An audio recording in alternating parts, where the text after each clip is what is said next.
President Obama is not ordering U.S. airstrikes because he says supporting one sect in Iraq over another will not work. There's no military solution inside of Iraq, certainly not one that is led by the United States. He is sending up to 300 more U.S. advisors and says a U.S. combat role is still possible. We will be prepared to take targeted and precise military action if and when we determine that the situation on the ground requires it.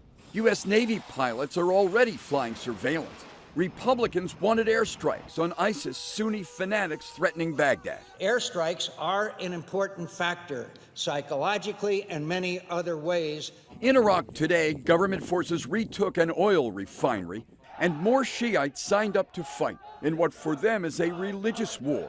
Should America take sides?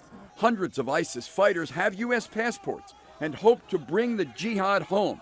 Conservatives warn. To keep the war over there so it doesn't come over here. But after a decade in Iraq, President Obama says he's learned a lesson. The need for the United States to ask hard questions before we take action abroad, particularly military action. So he is not jumping back in to the chaos in Iraq. President Obama said this has to be solved by the Iraqis, setting aside their differences. I'm Steve Handelsman, NBC News, Washington.